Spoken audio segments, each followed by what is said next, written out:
будут ли отменены антироссийские санкции. Политика. 25 мая в Центре национальных интересов прошла панельная дискуссия, посвященная вопросу антироссийских санкций США. Прямую трансляцию этого мероприятия можно было посмотреть на странице National Interest в Facebook. Трое ведущих экспертов сошлись во мнении, что, хотя санкциям, введенным из США против России, не хватает четких целей, они не будут отменены в обозримом будущем. Несмотря на то, что в настоящий момент Конгресс США демонстрирует растущую заинтересованность в том, чтобы расширить и законодательно закрепить санкции против России, европейские правительства вряд ли поддержат ужесточение санкций, возможно, даже перестанут следить за их соблюдением ради реализации своих экономических интересов. По словам Кайла Паркера, Кайл Паркер, старшего специалиста Комитета Палаты представителей по иностранным делам, который принимал непосредственное участие в разработке и реализации санкционной политики в отношении России, нынешние санкции против России основаны на документе Executive Sanctions, содержание которого зависит от ежегодных обновлений закона США об экономических полномочиях в случае чрезвычайных ситуаций, создаваемых внешней угрозой, International Emergency Economic Powers Act, который дает президенту право регулировать торговлю после объявления чрезвычайного положения в стране. В список санкций входят крымские санкции, которые изначально были плохо проработаны и сформулированы. Речь идет об исполнительном указе от декабря 2014 года, относящемся непосредственно к ситуации в Крыму. Более ранние указания, подписанные в марте и апреле 2014 года, общие украинские санкции, не имеющие отношения к ситуации в Крыму, которые были согласованы с Евросоюзом и были связаны с выполнением условий Минских соглашений, указ, согласно которому против России были введены дополнительные санкции из-за ее вмешательства в президентские выборы в США, санкции, введенные в связи с нарушениями прав человека, такие как закон Магнитского, некоторые другие санкции, которые связаны с ситуацией в Сирии и другими вопросами, но которые не направлены конкретно против России. Эти санкции действуют либо против лиц особых категорий и запрещенных лиц, то есть конкретных людей, либо против целых секторов, к примеру, энергетическая, банковская и другие отрасли. В отношении России Конгресс также пользуется другими инструментами, такими как, к примеру, введение ограничений на регулярное сотрудничество между США и Россией в военной сфере, а также блокирование возобновления договора АСНВ.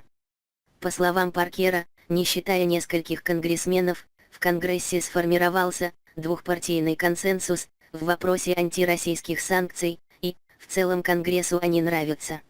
Они предоставляют Конгрессу определенную роль во внешней политике и не требуют никаких затрат, что для Палаты представителей имеет особенное значение на фоне сокращений в бюджете. По словам Паркера, большинство конгрессменов уверены, что санкции необходимо ужесточить и расширить, и вероятность снятия санкций их очень тревожит, поскольку санкции напрямую зависят от обновлений закона США об экономических полномочиях в случае чрезвычайных ситуаций, создаваемых внешней угрозой, в связи с чем он могут в какой-то момент утратить силу.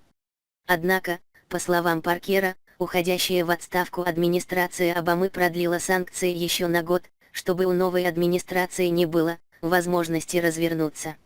В прошлом эти санкции носили адресный характер, они были тесно связаны с нарушениями прав человека, с кибератаками против Украины, к примеру, однако теперь они объединены в одну группу для борьбы с российской агрессией, что может повлечь за собой риски для повышения их эффективности. По мнению Паркера, вопрос, стоящий перед Конгрессом, заключается не в том, работают ли санкции, а в том, что еще можно было сделать. Многие члены Конгресса считают, что, если санкции не позволяют решить поставленные задачи, их необходимо ужесточить. Однако, по словам Паркера, задачи и цели санкций далеко не всегда четко определены. По его мнению, Конгресс считает санкции против России символически эффективными, потому что чиновники российского правительства продолжают ссылаться на них, что укрепляет веру Конгресса в действенность санкций. Он сослался на один из документов Госдепартамента, который был опубликован в декабре 2016 года и который назывался «Оценка эффективности», осмысление экономического воздействия адресных санкций, Measuring Smartness, Understanding the Economic Impact of Targeted Sanctions. В этом документе говорилось, что в среднем компания, против которой были введены санкции, теряет треть своей операционной выручки, более половины номинальной стоимости и треть сотрудников, все это в сравнении с компаниями, не подвергшимися действию санкций. В этом документе также говорится, что санкции оказали менее заметное воздействие на российскую экономику, чем цены на нефть, и что Евросоюз не слишком сильно пострадал от санкций и контрсанкций. В документе сказано, что в наибольшей степени от санкций пострадали те страны, которые активнее всего поддерживали их введение. По мнению Паркера, сегодня вероятность введения дополнительных санкций гораздо выше, чем пару месяцев назад, что объясняется политической ситуацией в США. Демократы открыто призывают к введению дополнительных санкций, и к ним вполне могут присоединиться некоторые республиканцы, которые захотят заранее обезопасить себя от возможных последствий российского расследования. Паркер также подчеркнул, что консенсус в Конгрессе довольно широкий, и что их мало что сдерживает, если не считать нескольких чиновников в руководстве. Процесс пойдет очень быстро, если соответствующие комитеты поддержат конкретный законопроект. По его словам, попытки закрепить санкции законодательно по своим масштабам варьируются от довольно узких рациональных попыток упорядочить крымские санкции, в частности закон в поддержку Украины, Stand Up for Ukraine Act, который Палата представителей одобрила в сентябре прошлого года, до закона Russia Review Act, согласно которому весь санкционный режим должен пройти процедуру кодификации, а Россия должна полностью прекратить нарушать территориальную целостность, чтобы санкции были сняты. То есть, пока Россия удерживает Крым, санкции будут действовать. Есть еще несколько законопроектов, которые во многом напоминают законы о санкциях против Ирана, но, по словам Паркера, если и когда они будут вынесены на рассмотрение, они подвергнутся существенным изменениям. Паркер считает, что активность Конгресса в вопросе санкций повысится в том случае, если возникнет серьезная угроза снятия санкций, если на Украине произойдет эскалация боевых действий, если произойдет еще один инцидент в духе крушения самолета МН-17 и даже если стороны начнут выполнять условия Минских соглашений, то есть если Украина вернет контроль над своей восточной границей. Кроме того, если Белый дом представит четкую и подробную стратегию развития отношений с Россией, которая будет включать в себя отправку оружия на Украину, увеличение присутствия США в странах Балтии и обоснование идеи о том, что санкции помогли Путину повысить рейтинг его правительства внутри России, став воплощением угрозы извне, Конгресс тоже может начать действовать более активно. По мнению Паркера, расследование вмешательства России не получится завершить в ближайшее время. Антироссийские санкции не уйдут в прошлое вместе с нынешним Конгрессом, и, по мнению Паркера, по крайней мере некоторые санкции могут сохраняться еще очень долго, как это произошло с поправкой Джексона-Веника. Сергей Алексашенко, внештатный старший научный сотрудник Брукингского института и бывший заместитель председателя Центробанка России, рассказал о воздействии санкций на Россию, отметив, что в данный момент санкции не играют никакой роли, поскольку экономическое давление санкций существенно уменьшилось с того момента, когда они впервые были введены в 2014 году. Это совпало с падением цен на нефть и с сезоном погашения внешних задолженностей российскими компаниями. К примеру, к 2015 году две крупные российские корпорации, одной из них был «Газпром», снова получили возможность брать кредиты за границей. По его словам, сегодня российская экономика способна полностью рефинансировать свой внешний долг. Алексашенко утверждает, что российская элита уже перестала ощущать на себе влияние санкций и обсуждать их, считая, что США не пойдут на их расширение. Вместо этого Москва сосредоточилась на подготовке к президентским выборам 2018 года. Однако если сложившийся статус-кво продержится еще 10 лет, запрет на передачу технологий, хотя формально это не является санкцией, повысит риски для иностранных инвесторов и приведет к сокращению притока иностранного капитала в Россию. По словам Алексашенко, в долгосрочной перспективе это может снизить конкурентоспособность российской экономики и ухудшить качество жизни россиян.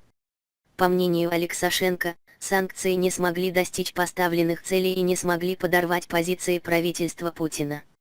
У Путина нет никаких политических или военных причин для захвата других территорий на Украине, и он вполне готов довольствоваться текущей нестабильностью в этой стране.